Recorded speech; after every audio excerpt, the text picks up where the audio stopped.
함께 하여 주시옵소서. 우리 예배드리는 주님을 찬양합니다. 이곳 가운데 함께 주님의 이름을 높여드립니다. 감사합니다. 우리의 구원자 예수님의 이름으로 기도합니다.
여호와여, 내 기도를 들으시며 내 간구에 귀를 기울이시고 주의 진실과 의로 내게 응답하소서.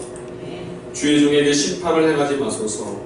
주의 눈앞에는 의로운 인생이 하나도 없나이다. 하나의 끝자락에서 주님 앞에 설 때 부끄럽고 보잘것없는 인생임을 부인할 수가 없습니다. 주님, 오늘 이 예배를 통해서 위로와 회복의 주님을 만나게 하옵소서. 거룩하신 우리 주님 예수님의 이름으로 기도합니다. 네. 찬송 35자 찬양하도록 하겠습니다.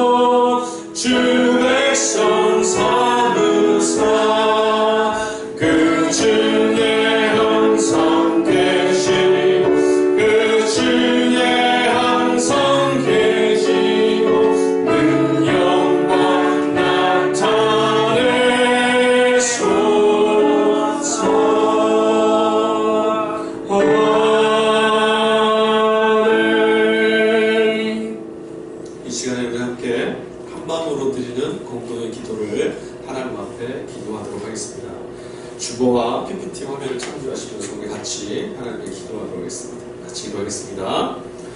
자비하신 하나님, 한결같은 사랑으로 우리를 인도하시는 주님의 이름을 찬양합니다. 한 주 한 주, 한 달 한 달 목자이신 주님께서 우리를 이끌어 주셨기에 살아온 한 해였습니다.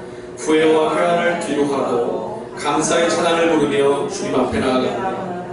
주님, 우리의 고백을 받아주시고 우리의 영원한 인도자가 되어주십시오.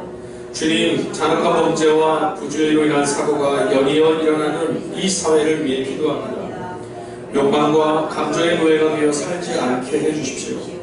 모든 사람을 귀하게 여기며 살게 해주십시오. 지켜야 할 규칙을 힘써 지키게 하시고 맡겨진 책임을 중히 여기며 살게 해주십시오.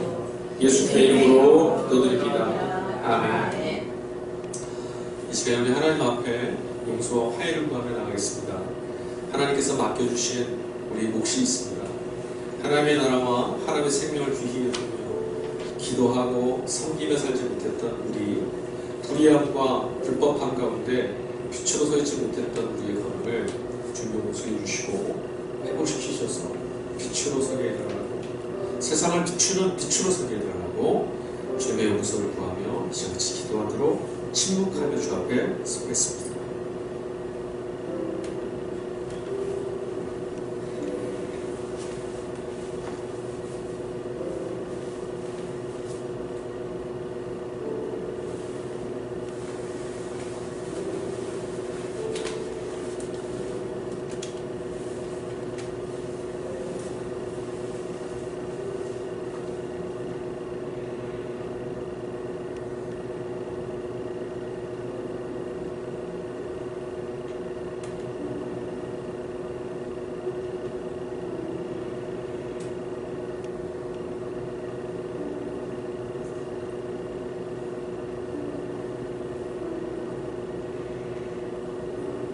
진실로 자신의 죄로 인해 괴로워하며 긍휼의 하나님 앞에 죄 씻음을 받기를 원하는 자에게 주시는 하나님의 위로와 화해의 말씀을 들으시기 바랍니다.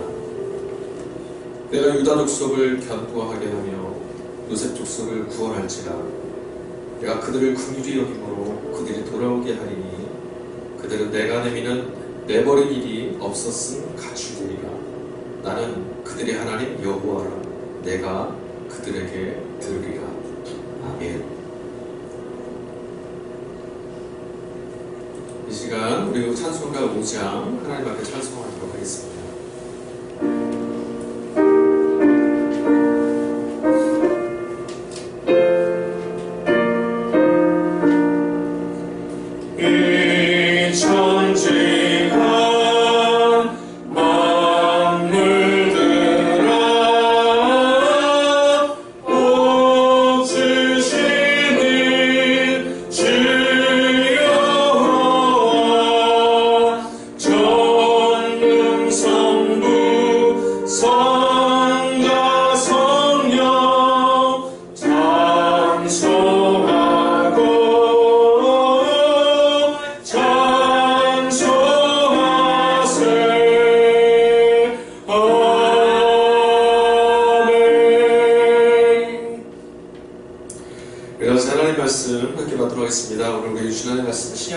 마태복음 6장 25절에서 34절까지 말씀입니다. 신약성경 마태복음 6장 25절에서 34절까지 신약성경 8페이지 이렇게 읽어봤습니다.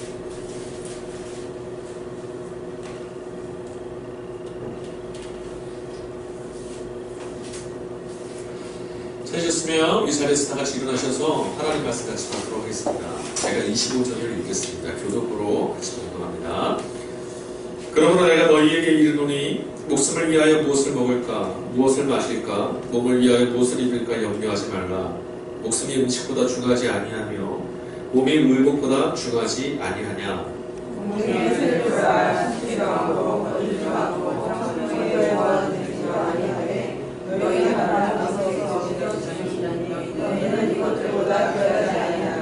너희 중에 누가 염려함으로 그 길을 한 자라도 더할 수 있겠느냐. 너희가 어찌 의를 위하여 염려하느냐. 그의 대답과 어떻게 사는가 생각하여라. 쓰고도 아니하느냐. 그러나 내가 너희에게 말하노니 솔로몬의 모든 영광으로도 입은 것이 이 꽃 하나만 갖지 못하였느니라. 오늘 이따가 내 야곱의 모든 물도 하나님이 이렇게 주신 것은 하물며 너희가 보냐. 그러므로 염려하여 이르기를 무엇을 먹을까 무엇을 마실까 무엇을 입을까 하지 말라. 이는 다 너희들이 구하는 것이다. 너희 하늘 아버지께서 이 모든 것이 너희에게 있어야 하느라 하시니라. 그런즉 너희는 먼저 그의 나라와 그의 의를 구하라. 그리하면 이 모든 것을 너희에게 더하시리라. 그러므로 내일을 위하여 염려하지 말라. 내일은 내일의 염려하지 마시고 하나의 결혼은 그날을 족하니라. 아멘. 이것은 하나님의 말씀입니다. 네, 감사합니다. 아멘. 자리에 앉으시겠습니다. 할렐루야. 네. 오늘 주보 첫 페이지 한번 보셨어요? 네. 뭐라고 그림이 1년 동안 우리 51조 왔던 그림과 좀 바꿨죠? 뭐라고 써있나요? 수고 많으셨습니다. 네, 수고하셨습니다. 우리 앞뒤 좌우의 분들께 이렇게 한번 인사했으면 좋겠습니다. 한 해 동안 정말 수고 많으셨습니다. 한 해 동안 수고 많으셨습니다. 우리가 어차피 이렇게 수고했다라고 공개해줬는데 열심히 살아온 걸음을 위해서 우리 축복하면서 박수 한번 쳐줍시다. 수고하셨습니다.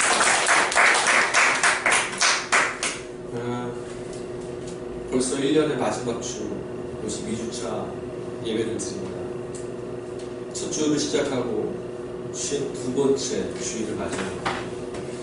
여러분 1년 동안 정말 수고 많이 하셨어요. 더러운 걸음을 돌아보면 후회도 남아있을 거예요. 어쩌면 아쉬움도 있을 거고 어쩌면 기억하기 싫은 일들도 있을지 모르겠습니다. 그러나 여러분 여기까지 우리를 인도하신 하나님께 감사하며 우리에게 또 다른 내일을 소망으로 주신 그 일들을 감사하면서 우리 기쁨과 감사함으로 하나님 앞에 설 수 있는 마지막 52주차 예배가 될 수 있기를 간절히 소망합니다. 아멘.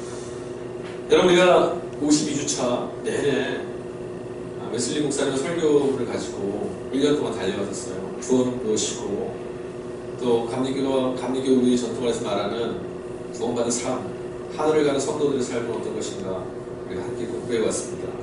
혹시 여러분 기억에 남으시는지 모르겠어요. 오늘 예수님의 마지막 산상설교 한 부분을 가지고 52주차 마지막 주일 설교를 하려고 해요. 여러분, 예수님께서 공생애, 즉 그리스도로 구원자로 이 세상에 오셔서 첫 사역을 하시면서 마태가 기록했던 예수님의 사역은 가르침으로부터 시작합니다. 가르치셨다. 이스라엘 사람들에게 산 높은 곳에 올라가셔서 그 사람들, 유대인들에게 예수님이 무엇인가 가르쳐주고 계세요. 가르친다는 말은 뭔가 지금 모르고 있거나 뭔가를 잘못 알고 있는 사람들을 바르게 인도하기 위해서 주는 일이에요. 가르친다는 것은 뭔가를 다시 듣고 배움으로 새로운 삶으로 나아가야 될 사람에게 필요한 거죠. 주님이 지금 이 땅에 찾아오셔서 유대인들에게 산 밑에서 치열하게 살고 있었던 그들에게 뭔가 지금 모르고 있어. 아니, 뭔가 잘못 사는 거야. 그러니 내 말을 잘 들어 하고 말씀하신 대목이 바로 이 산유의 가르침이에요. 근데 여러분, 그러면 우리가 반드시 확인하고 넘어가야 될 게 있어요. 예수님이 가르치셨다면 도대체 무엇을 가르치셨습니까? 산상수훈이 시작했던 마태복음 5장부터 시작해서 오늘 같이 읽은 6장의 마지막 절까지 여러분의 기억 속에 주님이 상위에 올라가셔서 첫 일성으로 하신 가르치시는 주제는 뭐였습니까? 어떻게 기억하고 계십니까? 여러분, 여기서 반드시 기억할 수 있어야 돼요. 주님이 이 땅에서 무엇을 우리에게 말씀하시려고 했는지, 무엇을 가르치시려고 했는지. 오늘 우리가 읽은 마태복음, 그러니까 마태가 기록한 이 복음서 안에 보면 예수님에 관한 이야기를 보면 3장 2절에 이런 대목이 나와요. 요단강에서 세례를 베풀던 세례 요한이 사람들에게 이렇게 외칩니다. 회개해라. 천국이 가까이 왔다. 이거 예수님이 하신 말씀 아니에요. 예수님 이전에 세례 요한이 먼저 사람들 앞에 나타나서 회개하십시오. 회개란 말은 돌이킨다는 거예요. 하나님께로 다시 오십시오. 그러면 하나님께로 다시 오셔야 합니다. 지금 천국이 가까이 왔기 때문입니다. 라고 지금 요한이 얘기했어요. 그리고 마태 말고 마가가 기록한 복음서를 열어보면요, 세례 요한의 말이 아닌 예수 그리스도의 말씀이 한 대로 나와요. 마가복음 1장 15절 말씀을 보니까 예수님이 직접 이렇게 말씀하십니다. 똑같은 말씀이신데 뭐가 좀 달라요. 회개하라, 천국이 임하였느니라. 예수님이 하신 말씀이에요. 세례 요한하고 예수님이 하신 말씀 뭔가 비슷해요. 회개해라, 천국에 관해서. 그런데 다른 점이 하나 있어요. 세례 요한은 천국이 가까이 왔다라고 말했고 예수님은 천국이 임하였다라고 말씀하셨어요. 예수님이 오시기 이전까지 누구도 하나님의 나라 천국에 대해서 알지 못했습니다. 그냥 듣고 알을 지식만 있었지 하나님의 나라가 어떤 것인지 천국이 어떤 것인지 전혀 알지 못했어요. 경험해보지도 못했고 보지도 못했고 전설 속에 있는 이야기였어요. 예수님이 이 땅에 오셔서 하셨던 우리에게 가르쳐주신 자신의 온 목숨을 걸고 우리에게 말씀하신 것은 바로 무엇이냐면 하나님의 나라가 있다라는 것이었어요. 하나님의 나라가 이곳에 너희의 삶 가운데 지금 임하였다, 이 하나를 가르쳐주시려고 오신 거예요. 여러분, 우리가 이곳에서 1년 52주를 예배했습니다. 그리고 앞으로 하나님이 또 허락하신다면 내년 2019년 52주도 예배할 거예요. 간절히 소망하기는 이미 이곳에 임한, 우리 가운데 임한 하나님의 나라, 예수님 말씀하신 대로 정말 그 나라가 임하였구나 발견하실 수 있는 저와 여러분이 될 수 있기를 주의 이름으로 간절히 축원합니다. 세례 요한이 아무리 뛰어난 사람이라 하지만 그도요, 가까이 오고 있지만 아직 오지 않은 하나님의 나라에 관한 이야기만 알고 있을 뿐 하나님의 나라 몰랐어요. 그런데 실제로 경험하지 못했던 그 나라가 그리스도 예수와 함께 이 땅에 임하였습니다. 이 말은 무슨 말입니까? 지금까지와 다른 새로운 시대, 지금까지와 다른 새로운 나라, 이전과는 다른 새로운 세상의 가치, 하나님의 말씀과 하나님의 통치가 이곳 가운데 실제하는 그 나라가 지금 임하였다. 새로운 시대가 열려졌다. 이런 말입니다. 하지만 여러분, 사람들은 예수님 이 말씀을 잘 몰랐습니다. 사회에서 말씀하셨지만 세상이 뭐가 새로워졌어? 하나님 나라가 어디 왔다는 거야? 여전히 똑같은데 이렇게 살았거든요. 여러분 어떠세요? 예수님 믿고 하나님 나라가 이곳에 왔다라고 말씀하신 그리스도와 함께 신앙생활 하시는데 여러분에게는, 여러분의 일상에는 새로운 시대가 왔습니까? 여러분이 경험하시는 예수 그리스도와 함께 걸으시는 매일이 이전과 예수님을 알기 전의 세상과는 전혀 다른 새로운 시대와 새로운 땅 가운데 지금 살고 계시냐는 질문입니다. 여러분, 우리가 그 새로운 시대와 새로운 나라에 대한 각성과 경험이 없다면 오늘 우리는 주님의 말씀을 들어야 합니다. 하나님의 나라 이곳에 와 있거든. 증거가 어딨냐고요? 근거가 어딨냐고요? 이렇게 말씀드릴 수밖에 없어요. 구약시대의 사람들의 외침과 그 눈물과 아픔과 한숨, 그 절망 가운데 하나님이 예비하시고 예언하셨던 메시아, 구원자이신 예수가 이 땅에 오셨고 말씀대로 죽으시고 하나님의 역사로 다시 사셨다. 이것이 증거입니다. 사람이 죽임을 당하고 다시 살아난다. 하나님이 그를 다시 살렸다는 것이 새로운 나라, 하나님의 나라가 이 땅 가운데 임하였다는 증거입니다. 여러분, 사람들은 아무도 몰랐어요. 그 나라가 맞는지. 제가 영상을 하나 준비했는데요. 혹시 영상 볼 수 있을까요? 소리는 안 나고 짧은 영상으로 화면만 볼게요. 한 2분 30초 정도 되는데요. 이거 보고 이야기 좀 같이 했으면 좋겠어요.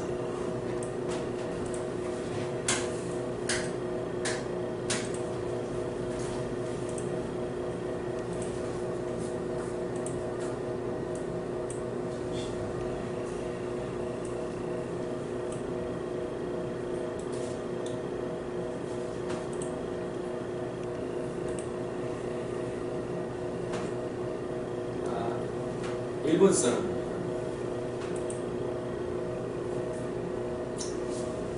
오노다 히로라고 하는 사람인데요. 전쟁이 끝나고 나서 필리핀 쪽에 파견 나가던 군인이었어요. 근데 여러분 아시죠? 일본이 패망했다가 패전했잖아요. 그래서 패전에 대한 성포가 있었음에도 불구하고 이 사람이 필리핀 현지에서 전쟁이 끝난지 모르고 살고 있었다는 거예요. 29년.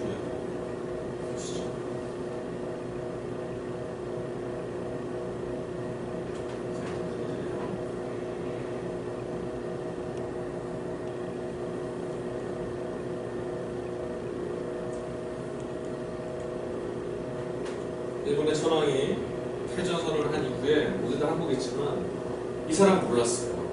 필리핀 산속에 있을 때 밀림 속에.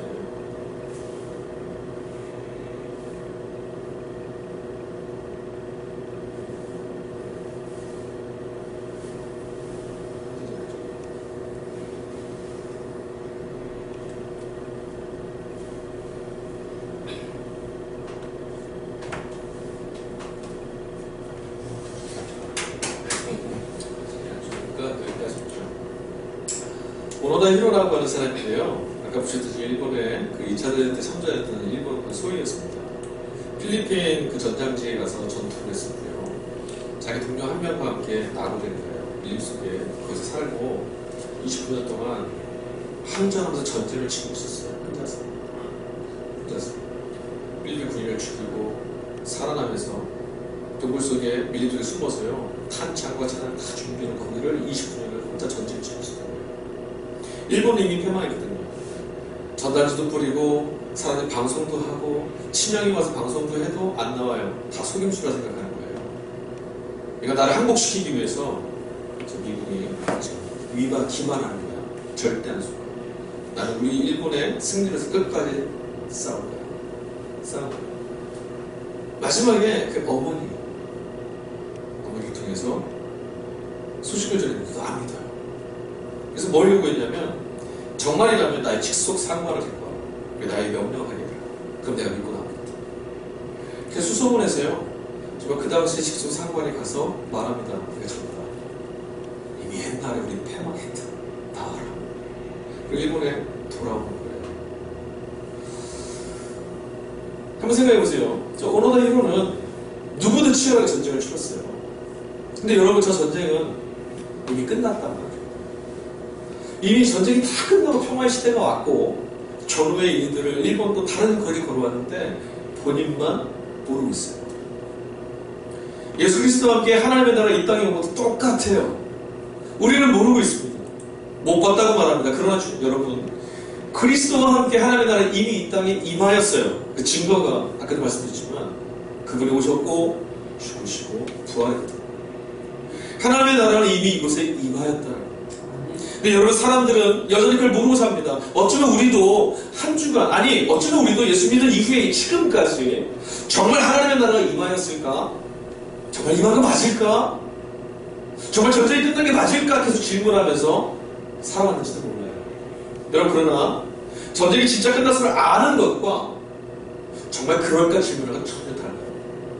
하나님의 나라가 정말 이곳에 왔을까라고 질문하면서 사는 삶과 하나님의 나라는 이곳에 임하였다, 그런 예수님의 말씀을 믿고 사는 삶은 전혀 다릅니다. 왜 우리의 삶의 기쁨이, 왜 하나님의 나라 능력이라고 그러는데 왜 삶의 능력이 없느냐? 하나님의 나라가 내 삶 가운데 침투하여 이곳에 함께하고 있음을 아직 경험하지 못했기 때문에 그렇습니다. 여러분, 어쩌면 우리는 한 주간 동안 무척 힘들고 고라하게 살았을 수도 있어요. 예수님 뭐라고 말씀하셨습니까? 너희가 세상에서 환난을 당하나 두려워하지 마라. 내가 세상을 이기었다. 내가 너희를 저 세상으로 보낸다. 주님 말씀하셨어요. 너네 가서 죽을지도 모르고 너네 가면 질지도 몰라. 이렇게 말씀하셨어요. 내가 세상을 이기었다. 근데 우리는 한 주간을 살면서 여전히 이기었다라고 말하는 선언을 하지 못하고 살아요. 왜요? 하나님의 나라가 저 전쟁이 이미 끝났음을 알지 못한 채 혹시 전쟁이 계속되고 있으면 어떡하지? 혹시 하나님의 나라가 오지 않았으면 어떡하지? 믿지 못하겠어 그러죠. 사람들은 하나님의 나라가 이곳에 왔느냐 오지 않았느냐를 믿지 못한 채, 예수님 당시에도 믿지 못한 채 주님을 자꾸 밀어냈습니다. 어쩌면 오늘도 우리들도 그렇게 예수님을 밀어내고 있을지 모르겠어요. 우리가 찾아오신 그 나라를 아직 아니야라고 우리가 부정하고 있는 건 아닌지 모르겠어요. 여러분, 예수님 이전에 세상은요, 인간에 대한 구원을 뭐로, 인간을 어떻게 구원한다 생각하는 줄 아세요? 오늘 본문의 말씀 보면 나오는 아주 주된 단어가 하나 있어요. 염려라는 단어. 예수님 오시기 이전에 세상은 우리에게 이렇게 구원을 얘기합니다. 무엇인가를 먹어라, 마셔라, 입어라. 그것을 통해 너희 구원받을 수 있다. 근데 오늘 예수님께서 이 땅에 찾아오셔서 하나님의 나라가 임하였다라고 하시면서 전하시는 말씀은 전혀 달라요. 오늘 본문의 말씀의 주제가 뭔지 아세요? 그런 것으로 구원받을 수 없다라는 거예요. 너희는 염려하지 말아라 하고 주님이 말씀하신 이유가 뭔지 아십니까? 너희의 염려로 너희를 구원할 수 없다. 세상이 너희에게 가르쳐 준 걸로는 너희 스스로 구원할 수 없다. 그러나 지금 이미 하나님의 나라가 와 있으니 하나님의 나라 안에서 살아라 말씀입니다. 여러분, 우리 마태복음 4장에 보면 예수님께서 공생이 시작하실 때 성령에 이끌려서 광야로 끌려가십니다. 시험 받으러 가셨어요. 마귀에게. 광야, 여러분, 아무도 살 수 없는 곳이에요. 먹을 것도 없죠. 잠을 자거나 쉴 수 있거나 피할 것도 없어요. 그냥 방치된 곳입니다. 거기에 생명이 못 삽니다. 근데 그곳에 마귀로 인해서 시험을 받습니다. 우리가 사는 세상이요, 그런 곳이에요. 아무것도 없어요. 허허벌판 같아요. 그것을 지배하는 존재가 마귀래요. 근데 그에게 예수님이 시험을 받는데 3가지였습니다. 이 돌을 가지고 떡덩이 되게 해서 먹어라. 그럼 배고프지 않을 수 있다. 두 번째가 뭐였습니까? 성전 꼭대기에 올라서 뛰어내려라. 천사가 네 발을 붙잡아줄 거니까 다치지 않을 거야. 마지막은 뭐였습니까? 내게 무릎 꿇어라. 천하만국을 너에게 주겠다. 3가지 유혹이었어요. 여러분, 3가지 유혹이 뭔지 아세요? 오늘 본문에 나오는 무엇을 먹을까? 무엇을 마실까? 무엇을 입을까? 이거예요. 세상의 권세자인 마귀는 우리에게 무엇을 요구하냐면 무엇인가를 먹어라, 마셔라, 입어라. 그걸 찾으면 넌 구원받을 수 있어. 그런데 그렇게 하려면 이 세상의 통치자인 마귀의 발 아래 무릎을 꿇어야 돼. 주인이 마귀거든요. 염려와 근심에 사로잡혀 있다는 것은 이 세상의 주관자 밑에 살고 있다는 얘기예요. 예수와 함께 찾아온 하나님의 나라를 모르는 사람들의 삶이 어떻게 채워진 줄 아세요? 오늘 보면 그대로 하면 주인 되시는 하나님을 자신의 삶에서 몰아낸 채 궁핍하고 가난하여 이 세상의 거짓 주인인 마귀 앞에 먹을 것과 마실 것과 입을 것을 구걸하며 그 앞에 무릎 꿇어야 되는 삶. 내가 주인의 삶을 사는 것 같지만 결국은 내가 주인이어서 한 걸음도 나갈 수 없는 삶을 사는 게 우리라는 거죠. 예수 없는 삶은요, 딱 그걸로 오늘 본문의 말씀대로 딱 이것으로 정리가 돼요. 무엇으로 드러나냐면 염려와 근심이에요. 그럼 우리 심각하게 질문해 봐야 되지 않겠습니까? 한 주간 동안 우리의 삶에 염려와 근심은 얼마나 많았습니까?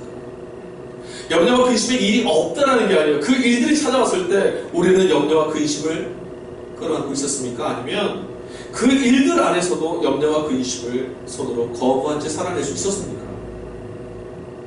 전쟁이 이미 끝났음에도 불구하고 여전히 이 전쟁은 나의 것이야. 여기 싸우지 않으면 죽어.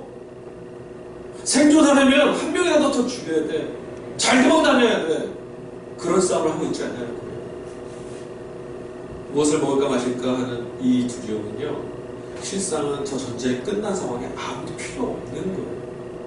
하나님의 나라가 이곳에 왔다라는 것은 우리를 구원할 수 있는 것, 우리의 영혼을 살릴 수 있는 것, 우리의 평안과 우리 인생의 의미와 참된 길을 걸어갈 수 있는 것은 저런 것들이 아니라는 거거든요.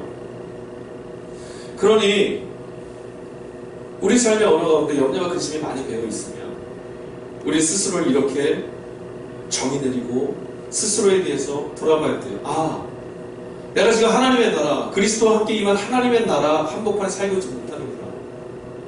내가 지금 세상 안에서 세상의 저 거짓 지배자하고 그 앞에서 몸부림치며 살고 있구나. 아, 하나님이 내 인생의 주인이라고 하는 그리스도와 함께 찾아온 복음을 거부하고 내가 내 삶의 주인으로 살려고 하고 있구나. 이렇게 진단 내리면 정확할 것 같아요. 여러분, 살아있는 모든 사람들에게는요, 주어진 몫이 있습니다. 여러분 태어나실 때요, 몫을 갖고 태어나셨어요. 여러분 어떤 몫을 갖고 계신지 아세요? 어떤 사람은 인생이 끝날 때까지 그걸 모른 채 살다가 어떤 사람은 자신에게 주어진 몫을 발견하고 그래서 기쁨으로 여기며 그 몫을 감당하며 사는 사람도 있어요. 그러나 여러분 분명한 것은 하나님은 우리 모두에게 각자의 몫을 허락하신다는 거예요. 근데 여러분 하나님이 우리에게 주신 몫이 무엇인지 아세요? 다 모양은 다르지만 내용은 다 똑같습니다. 하나님이 이 세상에 태어난 모든 생명, 모든 사람들에게 몫을 주셨는데 두 부류의 사람이 있어요. 첫 번째 부류는 어떤 사람이냐면 내게 주신 몫을 감사하고 몫을 주신 하나님께 감사하며 사랑하는 사람. 두 번째 부류는 이런 사람이에요. 내 것 아닌 것들을 감당하며 살려고 몸부림치는 사람입니다. 내 것 아닌 것. 여러분 보세요. 우리 집에 키우는 아이들이 집에 들어갔는데 표정이 안 좋습니다. 너 왜 이렇게 표정이 안 좋으냐? 말도 안 해요. 아, 이거 뭔 일이 있나? 그냥 밥 먹자. 저녁 먹자. 근데 밥상에 와서 또 가만히 있어요. 아, 밥 먹어. 지금 밥이 넘어가요. 얘가 이런 거야. 여러분 그럼 무슨 생각 드시겠어요? 아, 얘가 뭔가 아픈가 보다. 그렇죠? 밥 먹어야지. 너 왜 그래? 아빠, 엄마, 밥이 넘어가요 지금. 내일 우리가 어떻게 살할지 모르겠는데 아빠 내일 회사 잘리면 어떡해요? 우리 집 내년에 쫓겨나면 어떡해요? 밥이 넘어가요 밥이? 여러분 근데 우리가 고민하고 염려하는 문제들이잖아요. 근데 여러분 자녀가 이런 걱정하고 있으면 뭐라 하시면 돼요? 말씀해보세요. 여러분의 자녀가 밥상에서 그런 고민하면서 아버지는 지금 밥이 넘어가세요 밥이 이러면 여러분 뭐라 하시겠어요? 네가 생각이 그렇구나. 네가 내 몫을 감당해 주려 하는구나. 그래 내가 왜 때문에 힘이 난다 이러시겠어요? 아니죠. 야, 네 할 일을 해야 네 할 일. 그러지 않겠어요? 우리가 염려와 근심을 한다는 건 뭔지 아세요? 하나님 우리에게 주신 건 뭔지 모르고 하나님이 주시지 않은 것, 아니 하나님이 책임져 하셔야 할 부분들을 내가 주인으로 행세하려고 합니다. 여러분 제가 여러 번 말씀드렸잖아요. 우리가 보통 갖고 있는 염려, 근심들, 걱정거리들 여러분 아무리 걱정하셔도 해결할 수 없는 일이에요. 대부분이 뭐라고 그랬어요? 오늘 문제 때문에 염려하신 분은 한 번도 없어요. 거의 없어요. 다 내일도 거의 없고요. 한 달 뒤에, 1년 뒤에, 10년 뒤에 나중에 은퇴하고 그때 어떻게 할까? 그걸 왜 지금 고민하죠? 금방 있을 일도요 똑같아요. 금방 있을 일을 고민하고 있어도요 상당 부분은 아무리 염려해도 내 안에 답이 없는 것들이에요. 그런데 따지고 보면 우리가 고민하고 염려하지 말아야 되니까 95% 정도 돼요. 다 쓸데없는 거죠. 왜 그렇게 살죠? 왜 고민할까요? 세상에 우리가 이렇게 말하거든요. 너 이거 있어야만 산다. 세상의 법칙 우리 그렇게 얘기해줘요. 누가요? 이 세상 통째로 마귀가 그렇게 얘기합니다. 그리고 우리에게 끊임없이 그 염려와 근심을 하라고 해요. 근데 이것이 내일의 일이 우리의 몫이 아니라는 걸 알아야 돼요. 여러분, 우리들의 몫은 오늘 주어진 이 시간입니다. 여러분, 우리에게 주어진 몫이 뭔지 아세요? 지금 내가 있는 곳이에요. 여러분의 주어진 직장, 여러분의 가정, 여러분이 하고 계신 일, 이게 바로 우리에게 주는 몫이에요. 근데 우리는 이 몫을 기뻐하고 감사하지 않아요. 그리고 내일 내 몫이 아니라 하나님이 이끌어가실 일들을 내가 끌어가고 걱정하려고 해요. 그게 염려와 근심입니다. 그럼 결국 뭔지 아세요? 내 인생의 주인이신 하나님을 내가 그 자리에서 밀어내고 있는 거예요. 아까도 말씀드렸잖아요. 아이가 엄마 아빠 대신에 막 심한 걱정합니다. 그 말은 뭐예요? 아빠 엄마가 해야 될 자리를 밀어내고 있는 거예요. 하나님 우리에게 주신 건 뭘까요? 하나님 우리에게 맡기신 몫은 뭘까요? 하나님 우리에게 맡기신 몫은 하나예요. 하나님을 밀어내서 박탈당하고 궁핍하고 세상 가운데 주님이며 목마르며 고개 숙이고 살아야 될 우리를 풍성하신 하나님의 사랑과 하나님의 통치와 우리의 내일을 이끌어가신 하나님의 손 가운데 살아가는 것, 이게 하나님의 원하십니다. 다른 거 없어요. 하나님 우리에게 네가 내 백성이고, 아니 네가 내 자녀이고, 내 나라에 살아야 될 내 유언자다. 내 기업을 이어가야 될 사람은 바로 너다. 이것을 누려야 될 사람은 바로 너다. 이게 하나님 원하시는 거라고요. 예수님이 이 땅에 오셔서 우리에게 복음을 가르쳐주시고 이 땅에 오셔서 가르쳐주신 이 하나님 나라를 왜 말씀하셨습니까? 전쟁은 이미 끝났다라고 가르쳐주시는 거예요. 염려하지 말라는 거죠.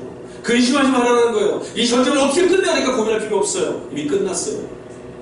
우리를 원하시는 건 하나예요. 저 밀림에서 나와서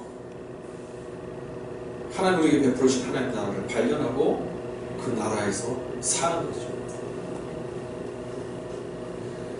여러분, 우리는 염려와 근심이라는 아주 무거운 무기를 가슴에 짊어진 채 삽니다. 우리가 살아온 인생, 우리가 살아가는 세상이 늘 우리에게 말해줬던 거예요. 여러분, 그러나 지금까지 그런 세상을 사셨고 우리 그런 세상 안에 있습니다. 그러나 오늘 주님 뭐라 말씀하셨죠? 하나님의 나라가 이곳에 임하였다.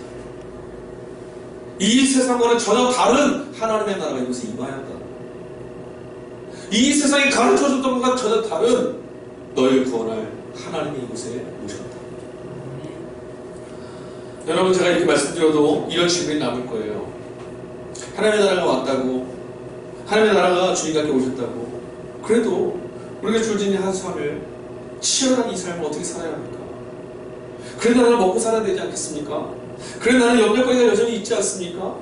내일 일을 두려워해야 되지 않겠습니까? 이건 어떻게 하라고요? 여러분, 이렇게 말씀하실지도 모르겠어요.